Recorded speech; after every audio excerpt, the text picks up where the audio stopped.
दिवसभर ना एवढं कडक ऊन पडलं होतं, अक्षरशः ना बाहेर पण जा वाटत नव्हतं आणि घरात पण थांबू वाटत नव्हतं. एवढं असं गरमत होतं.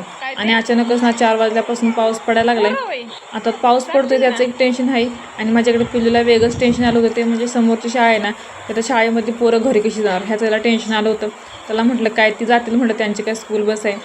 संध्याकाळी ना पाऊस थांबला होता, चला म्हटलं थोडं ना बाहेर जाऊन येऊया. खूप दिवस झालं वेगळं असं काही खाल्लंच नव्हतं, त्यामुळे ना स्वीट मार्टमध्ये आलो होतो. इथे येऊन पण ना माझा विचार चालला होता तर काय घेऊ. चला म्हटलं छोटासा केकच घेऊया, कारण खूप दिवस झालं काही केक खाल्ला नव्हता. पण माझ्या शिवांचा चेहरा तर बघा, त्याचा पूर्ण चेहरा उतरला होता, कारण त्याचं काहीतरी वेगळंच म्हणणं होतं, काहीतरी वेगळंच घ्यायचं होतं. पण मी काही घेतलंच नव्हतं.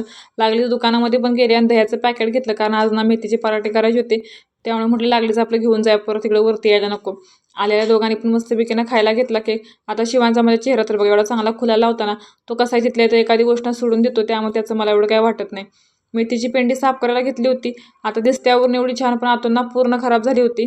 कालच आणली होती पण एका दिवसात एवढी खराब झाली. भाजी निवडून घेतली आणि तिला 2 वेळा ना स्वच्छ धुवून घेतली पाण्याने.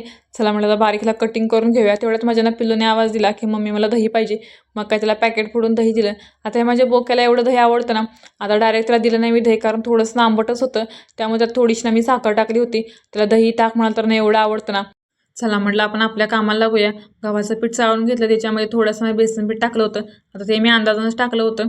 थोडीशी हळद टाकून घेतली आणि गरम मसाला, हा ना गरम मसाला घरगुतीच आहे, सासूबाईने आमच्या दिला होता. थोडीशी ह्याच्यामध्ये ना मी धना पावडर पण टाकून घेतली होती, त्याच्यामुळे ना चव पण भारी येते आणि वास पण एकदम मस्त येतो. थोडासा ओवा ना हातावरती चोळून ह्याच्यामध्ये टाकून घेतला आणि सगळं पीठ ना असं मिक्सिंग करून घेतलं. आणि ह्याच्यामध्ये ना मी थोडीशी ना आलं लसूण पेस्ट पण घातली होती. तुम्ही घरातच आलं लसूण चिचून जरी टाकलं तरी चालते. ती टाकून घेतली. नंतर ह्याच्यामध्ये ना चवीनुसार मीठ टाकून घ्यायचं आणि मग आपलं घरगुती लाल तिखट असेल ना, ते टाकून घेतलं. जेवढं तिखट लागेल तेवढंच टाकायचं. तर मी थोडंसं कमीच टाकलं होतं. नंतर ह्याच्यामध्ये ना बारीक चिरलेली सगळी मेथी टाकून घ्यायची आणि थोडं थोडं पाणी टाकून न्यायचा, घट्टसर असा गोळा म्हणून घ्यायचा. जास्त पण हे पीठ ना पातळ नाही होत, त्याचं असं घट्टसरच झालं पाहिजे. नंतर मस्तपैकी आपले ना पराठे लाटायला घ्यायचे. ह्याच्यामध्ये बेसन मीठ टाकण्याचं कारण म्हणजे ना, हे पीठ ना एकदम चिकट होऊन जातं आणि भाजी ह्याच्यामध्ये असल्यामुळे असं फसकत वगैरे नाही पीठ आहे.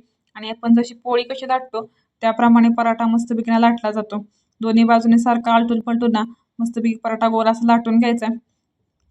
ह्या पिठामध्ये तुम्ही किती जरी भाजी टाकली ना चिरून आणि ह्याच्यामध्ये जर बेसन पीठ असेल ना, तर अजिबात ना पराठा लाटताना फाटत नाही. एकदम पोळीसारखा ना असा मऊसूत ना लाटला जातो.